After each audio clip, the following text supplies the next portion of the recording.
Hello dear students, welcome to Gateway Classes. चलिए आगे बढ़ते हैं। Today we are in lecture number 5 और आज हम क्या डिस्कस करेंगे? डेटा टाइप्स इन सी के बारे में बात करेंगे। एक टॉपिक है एक्चुअली, ये जो यूनिट 1 है जिसमें हम डेटा टाइप्स की बात कर रहे हैं, format of a C program की बात करते हैं, इनपुट आउटपुट फंक्शंस की बात करते हैं, ऑपरेटर्स की बात करते हैं। हो सकता है कि एग्जाम में बहुत ज़्यादा क्वेश्चंस नहीं आते हैं, लेकिन इनके बिना आप आगे की यूनिट्स को नहीं समझ सकते। आगे की यूनिट्स में क्या है, जिसमें हम प्रोग्राम लिखते हैं, प्रोग्राम डेवलप करते हैं using the different concept of C programming. लेकिन फिर भी सबसे पहले देखते हैं कि जो टॉपिक हम आज करने वाले हैं, डेटा टाइप्स इन सी, उससे क्या क्या क्वेश्चन पूछे गए हैं। इससे तो बहुत क्वेश्चन पूछे जाते हैं डेटा टाइप से। जैसे ये सिलेबस आपने देख रहे हैं, मैं कहाँ पे हूँ?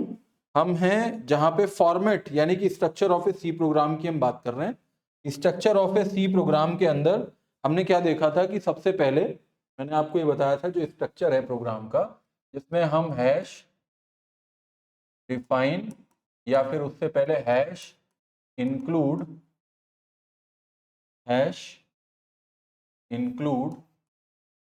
stdio.h लिखते हैं, हेडर फाइल।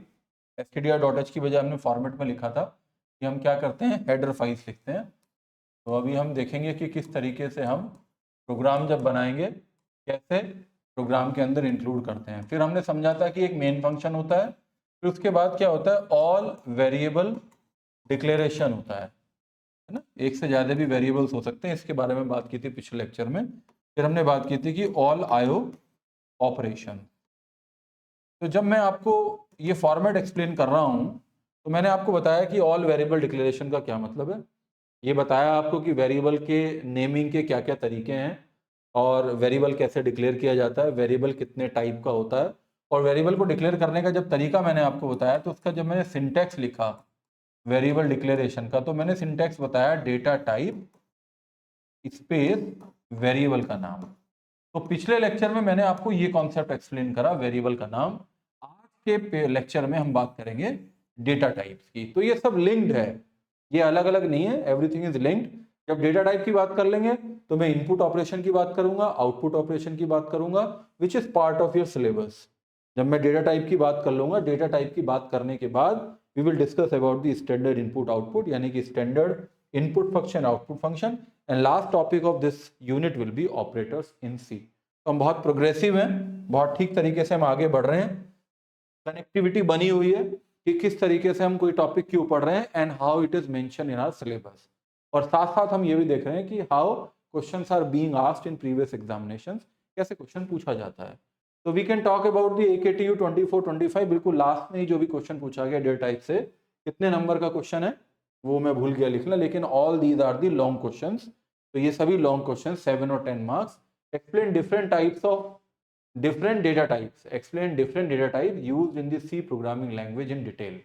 in detail यानी कि लॉन्ग क्वेश्चन पूछा गया कि सारे डेटा टाइप्स के बारे में आपको बताना है। explain the different data types supported by C language, explain primitive data type in terms of memory size, format specifier and range। तो ये primitive का मतलब मैं आपको बताऊंगा, primitive data type का क्या मतलब है, यहाँ मैं नोट कर लेता हूँ। primitive data type के बारे में मैं आपको बताऊंगा, प्रीमिटिव डेटा टाइप्स के बारे में मैं आपको ये बात बताऊंगा कि प्रिमिटिव क्यों कहते हैं। एक नया वर्ड आ गया इसमें जो मेरी स्लाइड में मेंशन नहीं है, लेकिन प्रिमिटिव को जिक्र है क्वेश्चन, हालांकि है तो वही, लेकिन उसे प्रिमिटिव भी कहते हैं। I have included that, I have noted that. What are the various data type used in C language, illustrate their declaration and uses. कैसे डेटा टाइप और कैसे डिक्लेरेशन, लॉन्ग क्वेश्चन है। What do you understand by the term data type, describe various types available in C language with proper example. तो ये जब भी आ रहा है, चाहे वो 22-23 में आ रहा है या 23-24 में आ रहा है, 21-22 में आ रहा है, 24-25 में पूछा गया है, तो हम क्या देख रहे हैं कि एक लॉन्ग क्वेश्चन डेटा टाइप से पूछा गया है। चलिए पढ़ लेते हैं। डेटा टाइप क्या होता है? डेटा टाइप क्या होता है, जब हम किसी वेरिएबल को डिक्लेयर करते हैं, अल्टीमेटली हम एक प्रोग्राम लिखते हैं। तो प्रोग्राम में हमें कुछ ना कुछ वेरिएबल्स यानी कि कुछ ना कुछ टाइप की वैल्यूज के ऊपर ऑपरेशन परफॉर्म करने की रिक्वायरमेंट होती है। जो वैल्यूज होती हैं वो किस तरह की होती हैं? वो नंबर भी हो सकता है, वो कोई करेक्टर भी हो सकता है, वो पॉइंट वाली वैल्यू भी हो सकती है। तो डिफरेंट टाइप की वैल्यूज हो सकती हैं। वो टाइप ही है जो डेटा टाइप कहलाता है। किसी डेटा का क्या टाइप है? In the C programming language a data type defines the type of the data a variable can store. जो मैंने वेरिएबल डिक्लेयर किया, वेरिएबल क्यों डिक्लेयर करते हैं? Variables are the special type of identifiers. Special type of identifier, कोई variable किस type का है? Variables are the special type of identifiers used to store specific type of information, जो एक खास तरह की इंफॉर्मेशन को स्टोर करने के लिए यूज किए जाते हैं। तो वो जो वेरिएबल के अंदर वैल्यू कैसी आती है, that basically define the type of that variable, that is known as data type. It also determine the memory size. जब हम किसी टाइप के साथ काम करते हैं तो हर एक टाइप को मेमोरी में नंबर ऑफ बाइट्स, यानी कि मेमोरी की रिक्वायरमेंट अलग होती है, किसी में कम मेमोरी लगती है, किसी में ज्यादा मेमोरी लगती है। रेंज ऑफ वैल्यू, हर एक की एक रेंज फिक्स है कि इसमें यहां से लेके यहां तक की वैल्यू आ सकती है। अगर पॉइंट की वैल्यू है तो यहां से यहां तक की आ सकती है। We will see about that कि how range can be specified and operations allowed on the variable. अब ये भी है कि किस टाइप के वेरिएबल किस तरह का ऑपरेशन हो सकता है। जो काम नंबर पे हो सकता है वो करेक्टर पे नहीं हो सकता, जो करेक्टर पे हो सकता है नंबर पे नहीं हो सकता। तो we will see about this. तो this is all about the data type. अब मैंने ये नाम नोट किया है कि डेटा टाइप जो होते हैं वो दो तरह के होते हैं। डेटा टाइप जो होते हैं, वैसे तो ये टर्म जो है वो डेटा स्ट्रक्चर की है कि प्रिमिटिव डेटा स्ट्रक्चर और non primitive data structure. Non primitive data structure, तो जो हम जो पढ़ेंगे वो कैसे होंगे, that will B primitive type of data structure. Data type यानी कि जो बने बनाए आपको मिले होते हैं पहले से, जैसे कि जो हमारे प्राइमरी या बेसिक फंडामेंटल डेटा टाइप हैं, जैसे एक आईएनटी होता है जो इंटीजर टाइप की वैल्यू को स्टोर करता है, एक फ्लोट होता है जिसमें पॉइंट की वैल्यू स्टोर होती है, डबल होता है जिसमें होती तो पॉइंट वाली वैल्यू ही है लेकिन ग्रेटर देन फ्लोट होती है, एक कैर होता है which is use to store the character type of value. ठीक है। अब मैंने इस क्वेश्चन का, जो अभी आपने 4 क्वेश्चन देखे, उसका आंसर एग्जाम में लिखने के लिए एक टेबल बना लिया है। क्या टेबल बनाया? मैंने एक टेबल बनाई, सीरियल नंबर, डेटा टाइप का नाम क्या है, जनरल नाम डेटा टाइप का, और उसको सी प्रोग्रामिंग में लिखने का कीवर्ड कौन सा है, कीवर्ड इन सी, उसका मतलब क्या है, मीनिंग, उसे कितनी मेमोरी की रिक्वायरमेंट होती है, उसकी रेंज क्या है, यानी कि वो कहां से लेके कहां तक की वैल्यू को स्पेसिफाई करता है। अब जब हम प्रोग्रामिंग की बात करते हैं तो मैं आपको ये सिखाऊंगा कि जब भी हम एक डेटा टाइप के साथ काम करते हैं तो कुछ सिंटेक्स हमारे पास है, फॉर्मूला है इनपुट आउटपुट फंक्शन को लिखने का, उसमें मुझे लिखना पड़ता है फॉर्मेट स्पेसिफायर। तो हर एक टाइप का फॉर्मेट स्पेसिफायर अलग होता है, ये भी हमें पता करना है। एग्जाम्पल सी में कैसे लिखेंगे वो एग्जाम्पल, और कहां पे वो यूज किया जाता है ये भी मैंने टेबल के अंदर इसे पार्ट बना लिया। यानी कि मैंने एक टेबल के अंदर सब कुछ डिफाइन करने की कोशिश की है कि क्या तो नाम है, उसका कीवर्ड क्या है, उसका मीनिंग क्या है, कितनी मेमोरी की रिक्वायरमेंट होती है, उसकी रेंज क्या है, उसका फॉर्मेट स्पेसिफायर क्या है, एग्जाम्पल कैसे आप लिखेंगे, और उसका क्या क्या एप्लीकेशन एरिया है। अब मैं बहुत सारे डेटा टाइप यहाँ लेके आया हूँ। मैं लगभग 13-14 जो है मैं डेटा टाइप की एक लिस्ट बना के लेके आया हूँ। लेकिन मैं आपको ये भी बता दूंगा कि वो कौन से 4-5 हैं जो थ्रू आउट प्रोग्रामिंग आप यूज करोगे। अब चूंकि थियोरेटिकल क्वेश्चन है, लॉन्ग क्वेश्चन है, तो 4-5 लिखने से तो बात मुझे लगता है नहीं बनेगी। केवल एक टेबल जिसमें 4 या 5 डेटा टाइप के बारे में आप बताते हैं तो उससे बात नहीं बनेगी। तो जब आप थियोरेटिकल पॉइंट ऑफ व्यू से बात करते हो, जब एग्जाम पॉइंट ऑफ व्यू से बात करते हो, तो जितना मैं आपको इसमें बता रहा हूं उसमें से आप कम से कम 60-70% एग्जाम में लिखिए, you will get the complete marks 10 out of 10 if it is long question. Otherwise specific कोई इंटीजर के बारे में पूछता है तो इंटीजर के बारे में, मतलब किसी पर्टिकुलर डेटा टाइप के बारे में पूछा जाता है तो उसके बारे में आपको बताना है। तो मैंने ये टेबल बनाई है ये सोचते हुए कि एग्जाम में क्वेश्चन आएगा तो how will write the answer in examination. लेकिन मैं आपको ये भी बताऊंगा साथ साथ कि ऐसे वो कौन से 4 या 5 डेटा टाइप हैं जो फ्रीक्वेंटली आपको प्रोग्राम में यूज करने हैं। सबका यूज आप नहीं करते हो, केवल ज्यादातर जो 4-5 है उनका ही हमेशा बार बार आप यूज करते हो क्योंकि उससे हमारा काम बन जाता है। पहला है इंटीजर, कहते हैं इंटीजर, लेकिन उसका जो कीवर्ड है दैट इज INT। पहला है इंटीजर, उसका जो कीवर्ड है दैट इज INT। यानी कि अगर सी प्रोग्राम में लिखेंगे तो इंटीजर नहीं लिखेंगे, INTEGR नहीं लिखेंगे, क्या लिखेंगे, वी विल राइट INT। क्या मतलब है इसका, इट स्टोर्स होल नंबर।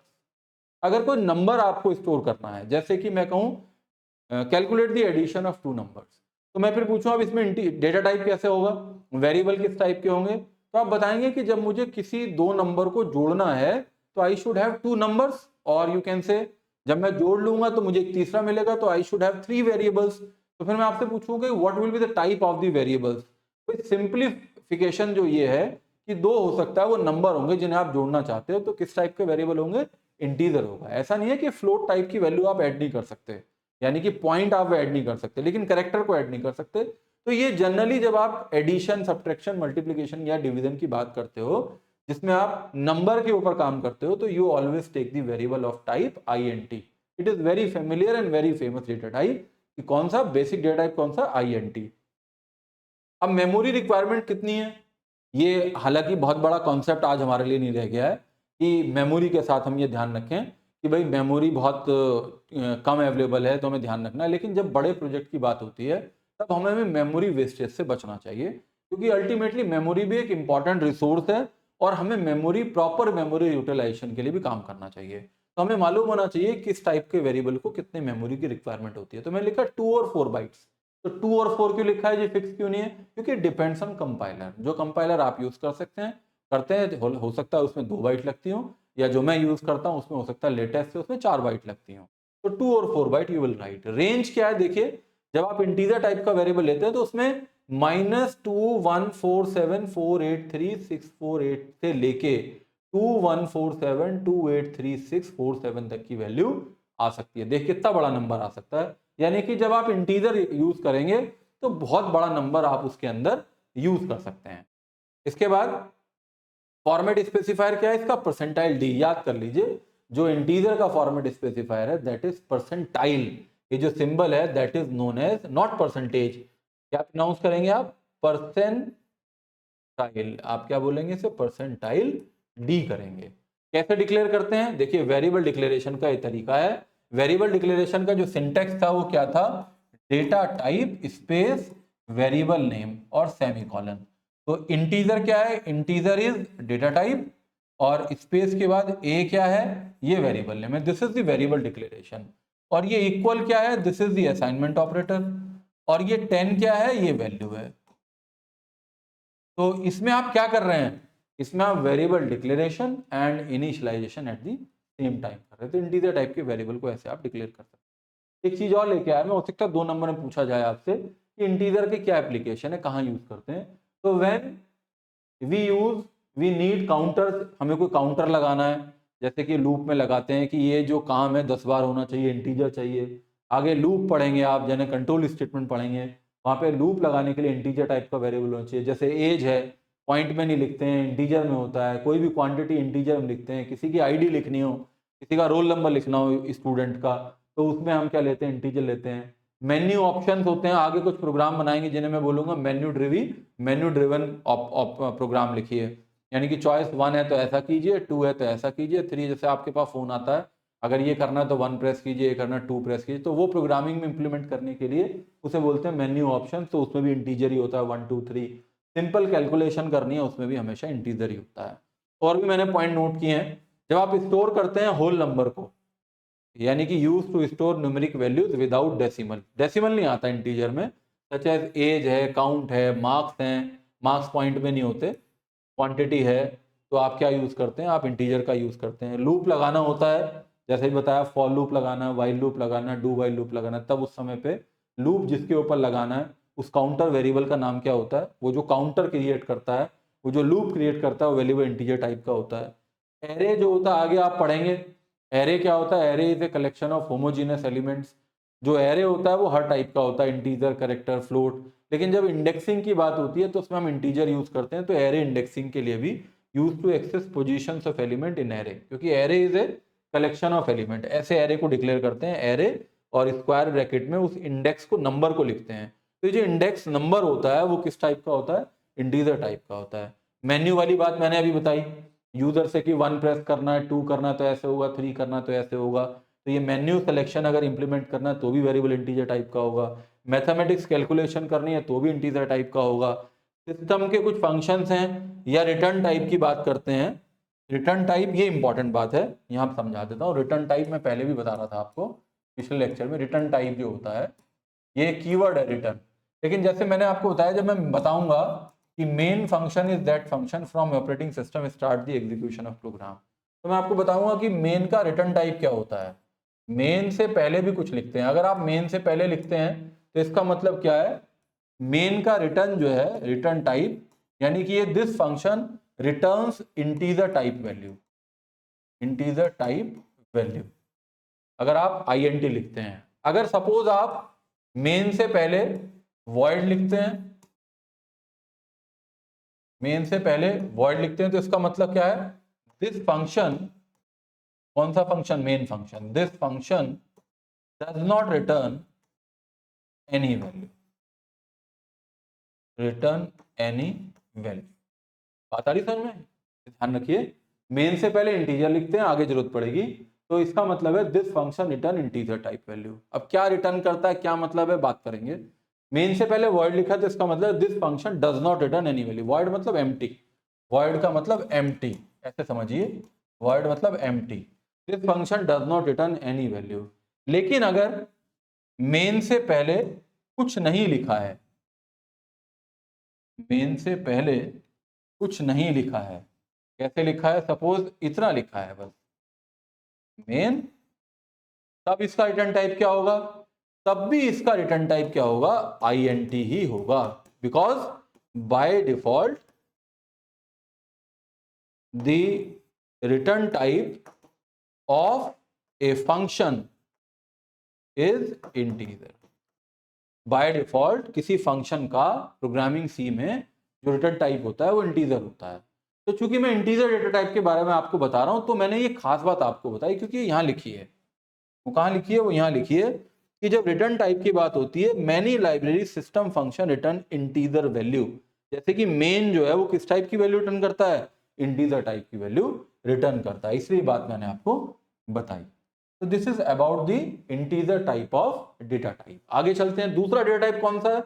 अब मैंने कहा कि ये मैंने बिल्कुल अलग रखा, इंटीजर अलग लिखा, तो ये एक इंपॉर्टेंट डेटा टाइप है, इसे आप यूजुअली हमेशा अपने प्रोग्राम के अंदर यूज करते रहोगे। लेकिन और भी डेटा टाइप है, जैसे कि एक इंटीजर में शॉर्ट इंटीजर होता है जिसका कीवर्ड है शॉर्ट, और स्मॉलर रेंज इंटीजर, इसका मतलब क्या है, इंटीजर तो है लेकिन रेंज अगर आप कम करना चाहते हो तो आप क्या यूज कर सकते हो, शॉर्ट का यूज कर सकते हो, जिसकी मेमोरी रिक्वायरमेंट है 2 बाइट्स, वहां 2 और 4 था, या 2 बाइट्स है, और इसकी रेंज कितनी है, -32767 से +32767 तक की रेंज। तो ये छोटा नंबर है, अगर आपका काम इससे बन जाता है और आप 4 बाइट नहीं खर्च करना चाहते तो you can use short.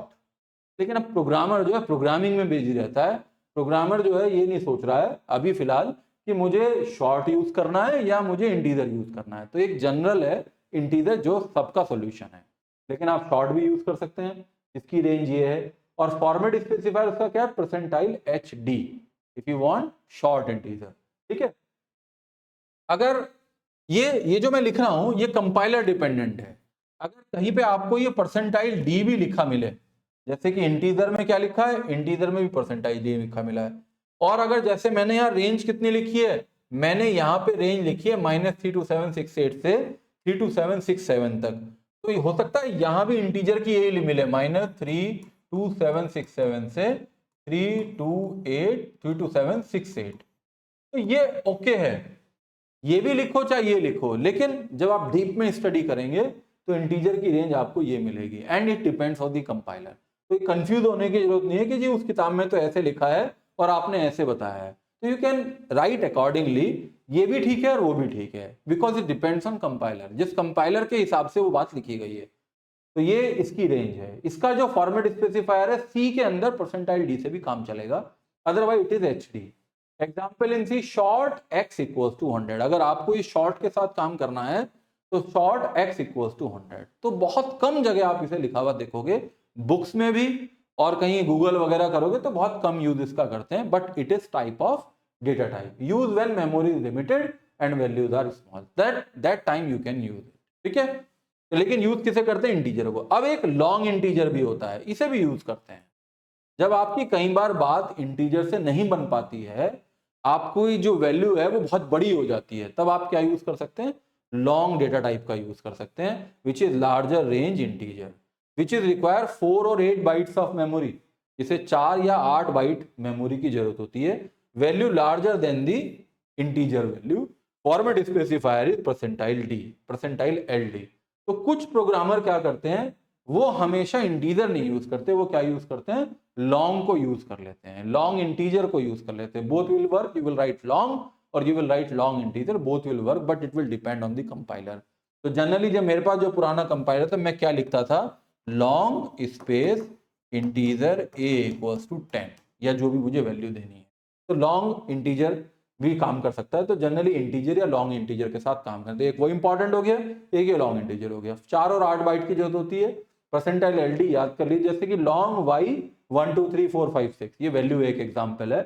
Long Y लिख लीजिए या लॉन्ग इंटीजर वाई लिख लीजिए, depends on compiler. Use for large calculations, file sizes, population, long counters. जब जब बहुत बड़ी इंटीजर वैल्यू की बात होती है, होल नंबर बहुत बड़ा हो जाता है, then we can work with the long integer. तो अब तक आपने 3 पढ़े, 3 में से मैंने 2 इंपॉर्टेंट बताए, one is integer and second is long integer.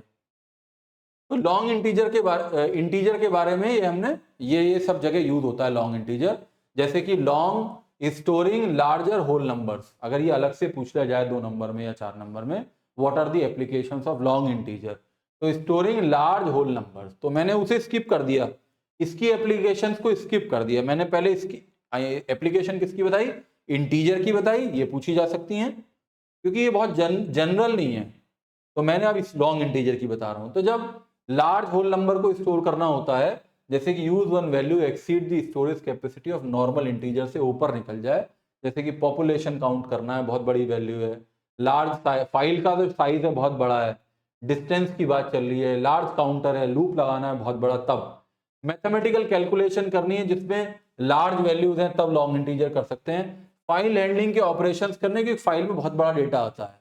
File में बात ही जब करता हूं जब when we are talking about the hard disk, और हार्ड डिस्क का साइज मेन मेमोरी से बहुत बड़ा होता है, उसमें बहुत सारे एड्रेसेस होते हैं, then you can use that long integer. हमें चांस नहीं मिलता कभी इस काम को करने का प्रोग्रामिंग में, क्योंकि हम तो सिंपल प्रोग्राम बनाते हैं, टफ भी बनाते हैं। तो अल्टीमेट हमारा जो सी प्रोग्रामिंग में प्रोग्राम बनाने का ऑब्जेक्टिव होता है, वो जो कॉन्सेप्ट है उसको समझने के लिए हम प्रोग्राम लिखते हैं।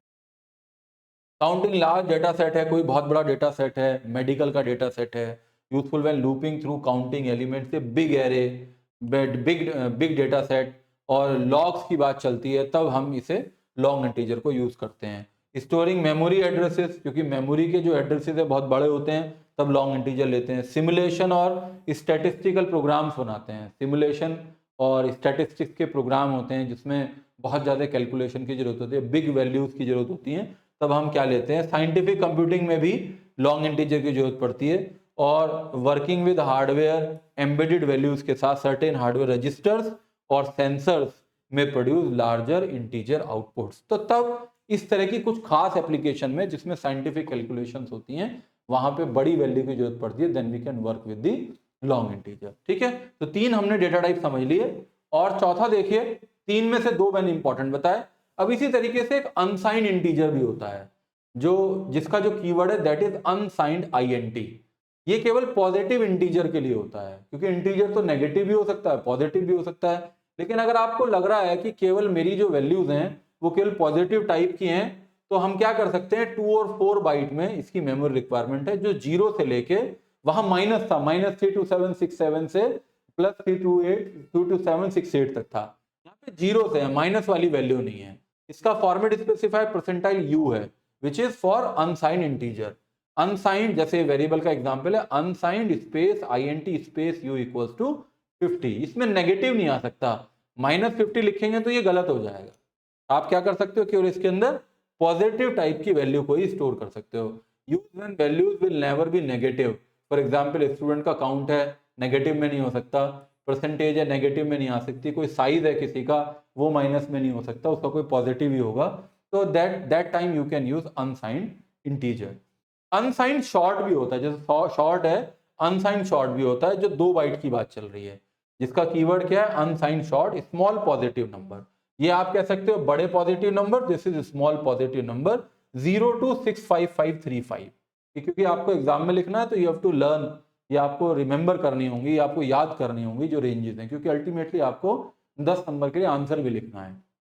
फॉर्मेट स्पेसिफायर है percentile HU, unsigned short S equals to 500, इस तरीके से डिक्लेयर करते हैं। Use if storing only positive small values efficiently. तो एक ये भी होता है अनसाइंड शॉर्ट। जैसे अनसाइंड इंटीजर है, अनसाइंड शॉर्ट हो गया, अनसाइंड लॉन्ग हो गया। तो इसके लिए लार्ज पॉजिटिव इंटीजर्स के लिए, केवल पॉजिटिव के लिए, ये भी पॉजिटिव, ये सब किसके लिए हैं, ये अनसाइंड अनसाइंड अनसाइंड, यानी कि सब पॉजिटिव के लिए हैं। अनसाइंड क्या है, ऐसे याद कर लीजिए, unsigned integer, unsigned short, unsigned long, तो तीन हो गए अनसाइंड वाले, इसलिए मैंने यहाँ पे डाला इसे। पहले वाले क्या थे, पहले वाले जो थे वो शॉर्ट और लॉन्ग इंटीजर था और इंटीजर था। यहाँ पे मैंने तीनों क्या रखे हैं, तीनों unsigned, unsigned integer, unsigned short, unsigned long. Long यानी कि इंटीजर का जो है पॉजिटिव वैल्यू, शॉर्ट की पॉजिटिव वैल्यू, लॉन्ग की पॉजिटिव वैल्यू, ठीक है। तो इसका percentile U, percentile H U और percentile L U. Percentile U simple, H U किसके लिए, अनसाइंड शॉर्ट के लिए, और लॉन्ग के लिए एल यू। ये एग्जाम्पल है। और किस लिए यूज करते हैं, for huge numeric values memory addresses large counter but those values are positive values. तो 6 हो गए। मैंने किसी को सर्किल नहीं किया क्योंकि जनरली आप इनको यूज नहीं करते हो। 7th, इसको मैं सर्किल कर देता हूं। अब तक मैंने 2 पे सर्किल किया। तीसरा ये इंपॉर्टेंट हो गया जिसके बारे में आपको जानना ही जानना है। कैरेक्टर टाइप की वैल्यू को स्टोर करने के लिए जो डेटा टाइप है दैट इज कैर। कीवर्ड क्या है, कैर, CHAR, char. Hold a single character, एक कैरेक्टर को स्टोर करना है तो you should have character type variable. Memory requirement is 1 bite of memory required for a character. Range क्या है, -1 to 7 to 1 to 128 to 127। और फॉर्मेट स्पेसिफायर क्या है, परसेंटाइल सी। जैसे इंटीजर का जो फॉर्मेट स्पेसिफायर था परसेंटाइल डी था, लॉन्ग इंटीजर का जो फॉर्मेट स्पेसिफायर था परसेंटाइल LD था, इसी तरीके से कैरेक्टर का जो है दैट इज परसेंटाइल सी। और कैर CH, ये इंपॉर्टेंट है बात। जब भी किसी कैरेक्टर टाइप के वेरिएबल को डिक्लेयर करेंगे तो you will use this single pair of code, single code. जैसे फॉर एग्जांपल मुझे एक कैरेक्टर टाइप का वेरिएबल डिक्लेयर करना, you will write char, variable का नाम CH इक्वल्स टू करके कोई वैल्यू असाइन करनी है। तो सपोज मुझे x एक कैरेक्टर टाइप की वैल्यू स्टोर करनी है CH में, ऐसे लिखेंगे तो गलत हो जाएगा, ऐसे लिखना पड़ेगा single code. Now you are storing character x into a CH that is a variable which is of type char and char is able to contain value of character type। जैसे ये use for storing characters, character को store करने के लिए use करते हैं। SI values की तरह ये रीड करता है, American standard code for information interchange, इसीलिए ये -1 to 8 से +1 to 8 तक लिखा हुआ है, 1 to 7 तक लिखा हुआ है।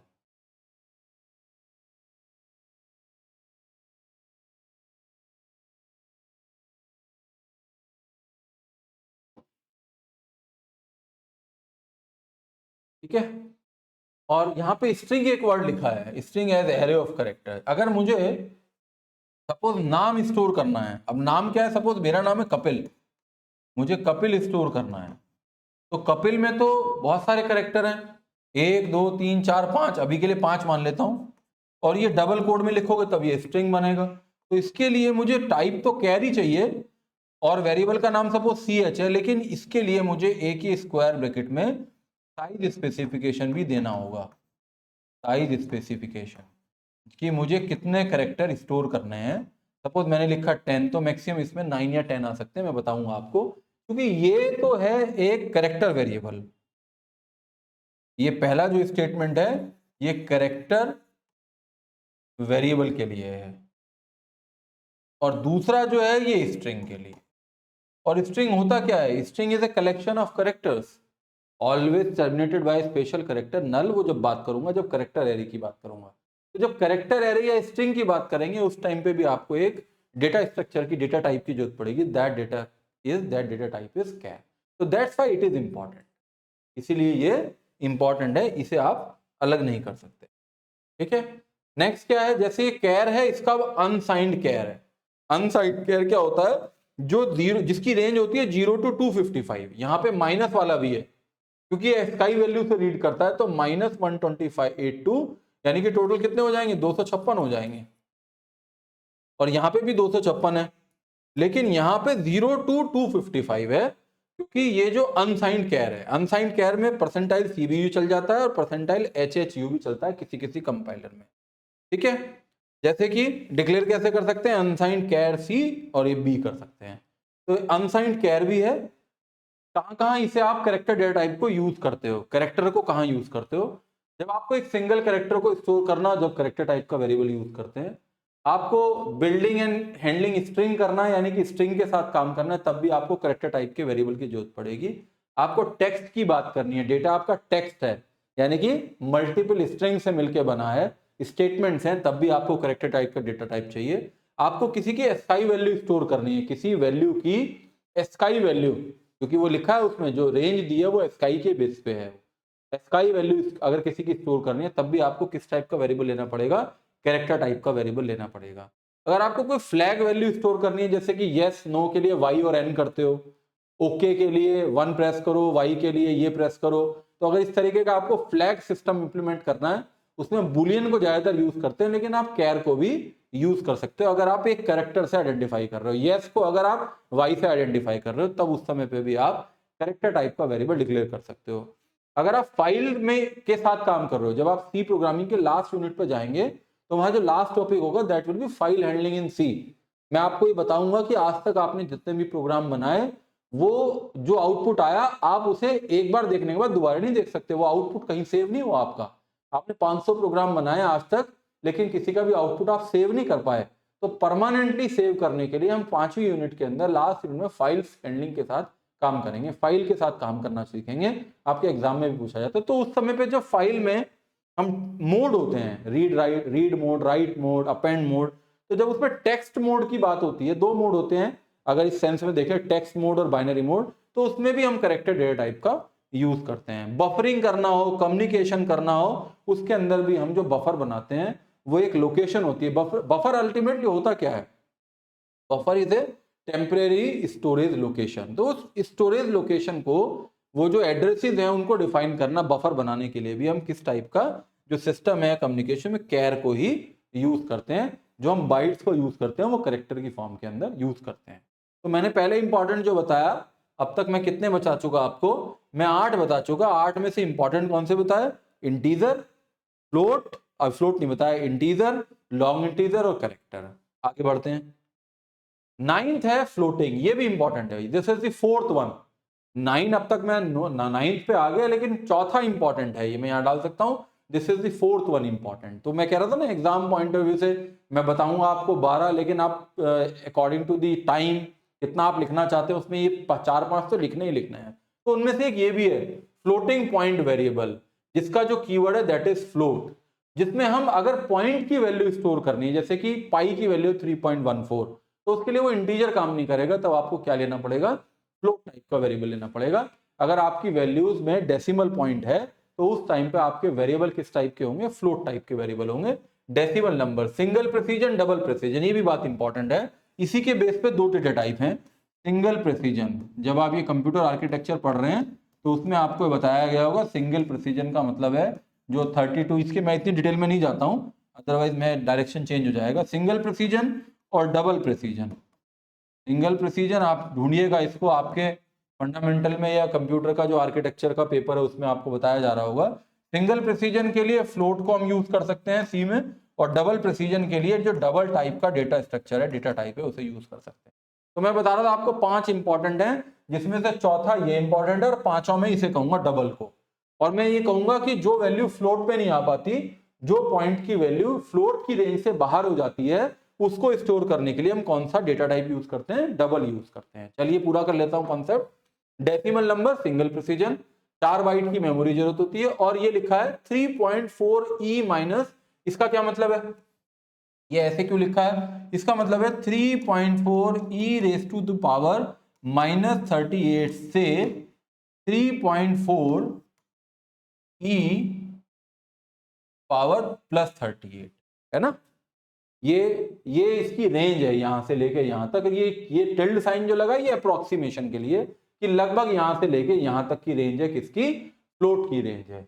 जब कोई बड़ी हो जाती है वैल्यू, तो उसे किससे रिप्रेजेंट करते हैं, this is mathematics, this is the mathematical way of representation, E से रिप्रेजेंट करते हैं। जैसे कि फ्लोट वेरिएबल कैसे, परसेंटाइल याद कर लीजिए, बहुत इंपॉर्टेंट है। परसेंटाइल एफ, इंटीजर का परसेंटाइल डी, कैरेक्टर का परसेंटाइल सी, और लॉन्ग इंटीजर का परसेंटाइल डी। चौथा क्या हो गया, फ्लोट का परसेंटाइल एफ। तो फ्लोट एफ 3.14, वही वैल्यू मैंने यूज की कि पाई की वैल्यू जनरली यूज करते हैं, जैसी पाई की बात आ जाती है, पॉइंट की वैल्यू की बात आती है, तो we always use the floating type of variable, float type का वेरिएबल हम उसमें यूज करते हैं।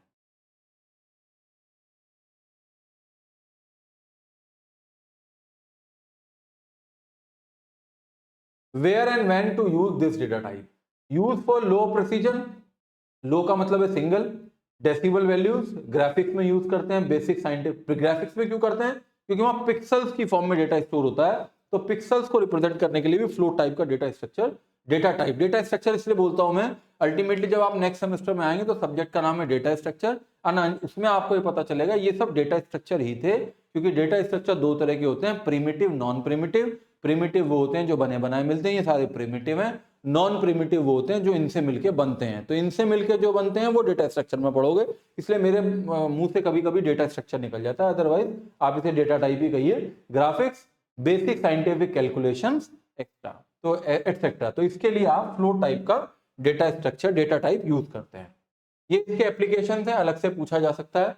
अगर आपको फ्रैक्शनल पार्ट स्टोर करना है, पॉइंट की वाली वैल्यू स्टोर करनी है, जैसे कि 12.56, तो फ्लोट का यूज करेंगे। साइंटिफिक कैलकुलेशन में पॉइंट में वैल्यू हो सकती है, फ्लोट का यूज करेंगे। मैथमेटिकल कंप्यूटेशन में फ्लोट की वैल्यू हो सकती है, वहां यूज करेंगे। ग्राफिक्स में और गेमिंग जो गेम डेवलपमेंट है उसमें भी वैल्यू जो पिक्सल की फॉर्म में, पॉइंट की फॉर्म में हो सकती हैं, वहां पे हम इसे यूज करते हैं। स्टैटिस्टिकल जो एप्लीकेशन है स्टैटिस्टिक्स की, जहां पे मैथमेटिकल कैलकुलेशन, स्टैटिस्टिक कैलकुलेशन है। फाइनेंशियल कैलकुलेशन में, अप्रोक्सीमेशन में हम यूज करते हैं। जब सेंसर और रियल टाइम डेटा प्रोसेसिंग की बात होती है तब भी हम फ्लोट टाइप का डेटा स्ट्रक्चर यूज कर सकते हैं। अगर 2 नंबर में पूछा जाए तो इनमें से कोई 2 लिख दीजिएगा, आपको पूरे नंबर मिलेंगे, आपको ये नहीं लगेगा ये टॉपिक हमने नहीं पढ़ा है, अदरवाइज तो इट इज वेरी कॉमन। अब लास्ट इंपॉर्टेंट आ गया, यानी कि 5th इंपॉर्टेंट, डबल प्रेसिजन के लिए जो कीवर्ड है, जो डेटा टाइप है, दैट इज डबल। पहला इंटीजर, कैरेक्टर, इंटीजर के बाद लॉन्ग इंटीजर, कैरेक्टर, फ्लोट और डबल। हाई प्रेसिजन या डबल प्रेसिजन 8 बाइट की जरूरत होती है, इसकी रेंज भी उससे बड़ी है। और फॉर्मेट स्पेसिफायर क्या है? फ्लोट का था एफ, इसका है लॉन्ग फ्लोट इसे कहते हैं, यानी कि LF. Percentile D, percentile LD, percentile C, percentile F, percentile LF. Double D जैसे ये कोई वैल्यू है, use when high accuracy is required scientific research, यानी कि ऐसे समझ लीजिए कि जो वैल्यू फ्लोट में नहीं आ पाती, एरर आ जाए, तो आप समझ जाना कि ये फ्लोट की वैल्यू, ये जो वैल्यू है फ्लोट में स्टोर नहीं हो पा रही है, then that time you can use double type of data type. And last is, and और भी हैं, लॉन्ग डबल भी होता है, जो डबल में ना आ पाए उसे लॉन्ग डबल में करते हैं, लेकिन ऐसी सिचुएशन कभी क्रिएट नहीं होती है। इसकी 8 बाइट मेमोरी की जरूरत होती है, तो यहाँ पे 10 से 16 बाइट हो जाती हैं। ये एक्सट्रीमली वाइड रेंज है, हमें जरूरत नहीं पड़ती है, इसी में हमारा काम हो जाता है। और इसका हो जाता है परसेंटाइल एलएफ, इसे हम कैपिटल एल से रिप्रेजेंट करते हैं, ये इसका रिप्रेजेंटेशन है। बहुत बड़ी वैल्यू के लिए, जैसे कि एस्ट्रोनॉमी की बात करें, न्यूक्लियर फिजिक्स की बात करें, वहां पे वैल्यूज बहुत बड़ी बड़ी होती हैं, उस समय पे लॉन्ग डबल की जरूरत पड़ जाती है। एक है बुलियन टाइप का डेटा टाइप, जहां पे आपको किसी वेरिएबल की वैल्यू या तो 0 रखनी है या 1 रखनी है, यही तो बुलियन होता है, जिसमें आप क्या करते हो, या तो उसकी वैल्यू 0, नो या फॉल्स, और या फिर आपको 1 ट्रू, या फिर आपको हाई करना होता है। तब उस समय पे आप ये data structure, data type use करते हो, अंडरस्कोर बूल, जो 1 बाइट लेता है, जिसकी रेंज या तो 0 हो सकती है, 1 हो सकती है। फॉर्मेट स्पेसिफायर सेम है, परसेंटाइल डी, या तो बूल फ्लैग यूज करते हैं बेसिकली, या तो 1 रखोगे या 0 रखोगे। ट्रू फॉल्स के लिए डिसीजन लेना है, कोई कंडीशन लगानी है, ट्रू फॉल्स है, कंडीशन कैसी हो सकती है, या तो ट्रू हो सकती है, फॉल्स हो सकती है। और फ्लैग लगाना हो, कोई भी फ्लैग लगा लो, मैं आपसे कहूँ फ्लैग इसमें इंप्लीमेंट करो कि 1 है तो ऐसा है, 0 है तो ऐसा, तब आप बुलियन टाइप का वेरिएबल ले सकते हो। Last one is, which is already I have discussed, that is void. It also comes into the category of data type. जैसे मैंने मेन से पहले लिखा था वॉइड, तो मेन का जो डेटा टाइप है वो कैसा है, वॉइड है। और वॉइड क्या कहता है, वॉइड का मतलब है एम्प्टी, मैंने वहां लिखा था वर्ड एम्प्टी या नो वैल्यू। इसकी कोई मेमोरी रिक्वायरमेंट नहीं है, इसकी कोई रेंज नहीं है, इसका कोई फॉर्मेट स्पेसिफायर नहीं है, बस किसी फंक्शन के नाम से पहले आप वॉइड लिखते हो। तो जब भी आप किसी फंक्शन के नाम से पहले वॉइड लिखते हो, ये बहुत डिटेल में मैं बताऊंगा जब मैं फंक्शन की बात करूंगा, लेकिन चूंकि यहाँ पे वॉइड का डिस्कशन हो रहा है तो मैं आपको बता देता हूं कि जब किसी फंक्शन के नाम से पहले वर्ड लिखा मिल जाए तो सीधा सीधा अपने दिमाग में सेट कर लीजिए, that means this function does not return any value. अभी के लिए केवल इतना कि that means that this function does not return any value. किसी फंक्शन के अंदर लिखा मिल जाए, ये भी पॉसिबिलिटी है। कहां जगह है, यहाँ है जगह, ये भी पॉसिबिलिटी है कि वॉइड लिखा हो इससे पहले और फंक्शन के नाम के अंदर भी पैरेंथेसिस में वॉइड लिखा हो। तो इसका मतलब तो समझ गए आप, this function does not return any value. और इसका मतलब क्या है, this function does not use any argument. तो ये बात भी आएगी, वर्ड दो जगह लिखा मिल सकता है, फंक्शन के नाम से पहले और फंक्शन के नाम से बाद में। तो ये हम डिस्कस करेंगे, लेकिन वर्ड कीवर्ड की बात कर रहे हैं, वर्ड डेटा टाइप की बात कर रहे हैं, तो इसलिए मैंने आपको ये डिस्कस किया। तो this is all about the data type. 13 मैंने लिखे। अब 5 नंबर का आता है, 7 नंबर का आता है, 10 का आता है, उसके हिसाब को ये आंसर आपको लिखना है।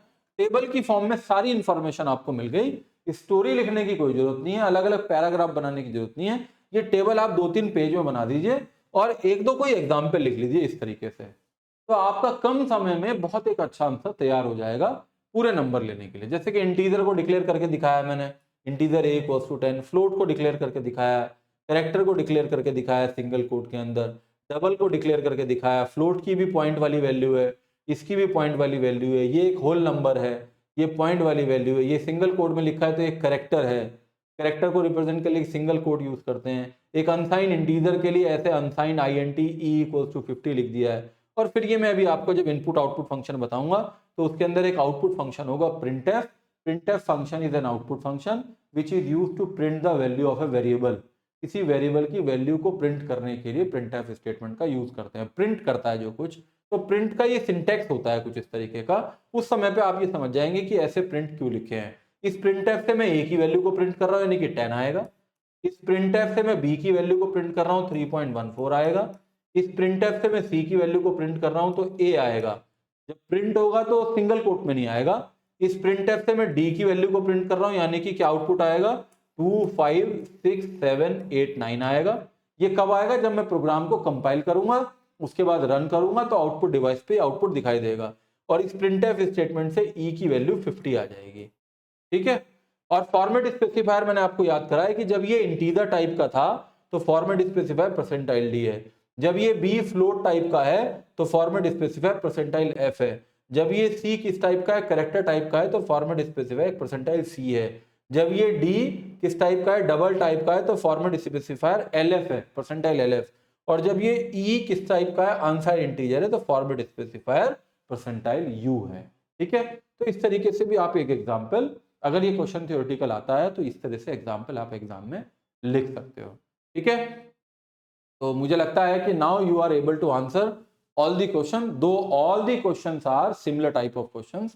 कि डिफरेंट डेटा टाइप बताइए सी में, सारे बता सकते हैं। Data type supported by C language, सारे बता सकते हैं। प्रिमिटिव का मतलब समझ गए, सारे प्रिमिटिव ही हैं जो मैंने आपको बताया। Terms of memory size, memory size आपको पता लग गया उस टेबल में है, किसका क्या फॉर्मेट स्पेसिफायर उस टेबल के अंदर है, तो उसकी रेंज क्या है वो भी उस टेबल के अंदर है। What are the various data types, C आपको मालूम है, उनका देयर डिक्लेरेशन एंड यूजेस क्या है, वो जो मैंने लास्ट कॉलम रखा है वो यूजेस ही है। डिक्लेरेशन कैसे डिक्लेयर करते हैं वो भी टेबल का पार्ट है, ये भी टेबल का पार्ट है। उसके बाद what do you mean understand by the term data type, describe various data type available in the C language with proper example, example भी टेबल का पार्ट है। यानी कि आपसे जो भी बात पूछी गई है, चाहे वो मेमोरी साइज की हो, फॉर्मेट स्पेसिफायर हो, रेंज हो, डिक्लेरेशन हो, यूजेज हो, और उसके बाद इसका एग्जाम्पल हो, ये सब उस टेबल का पार्ट है। ठीक है। तो all the very best, I hope you understood this topic, that is data type in C. Now we will discuss next topic of our syllabus, that is input and output library functions in C। क्योंकि मैंने सबसे पहले आपको syllabus दिखाया था, उस syllabus के अंदर जो नेक्स्ट हमारा टॉपिक है that is data types, sorry data type के बाद क्या है, डेटा टाइप के बाद है standard input output library function. तो कितने standard input output library function पढ़ेंगे, 6 पढ़ेंगे हम। कितने पढ़ेंगे, 6 पढ़ेंगे, जिसमें से 3 कैसे होंगे, इनपुट होंगे, 3 कैसे होंगे, आउटपुट होंगे। ये जो यूनिट 1 है जिसमें आप इनपुट आउटपुट फंक्शंस के बारे में बात करेंगे, वो सारे इनपुट आउटपुट फंक्शंस आगे आने वाले प्रोग्राम में आपको यूज करने होंगे। इसलिए वो जो इनपुट आउटपुट फंक्शन है, स्टैंडर्ड इनपुट आउटपुट फंक्शंस हैं, वो प्रोग्राम पॉइंट ऑफ व्यू से भी इंपॉर्टेंट है, आपको प्रोग्रामिंग करनी है, और आपके थ्योरेटिकल एग्जाम में ये पर्टिकुलर क्वेश्चन पूछा जाता है इनपुट आउटपुट, तो उसके लिए भी इंपॉर्टेंट है। ठीक है। All the very best, all the very best, thank you very much.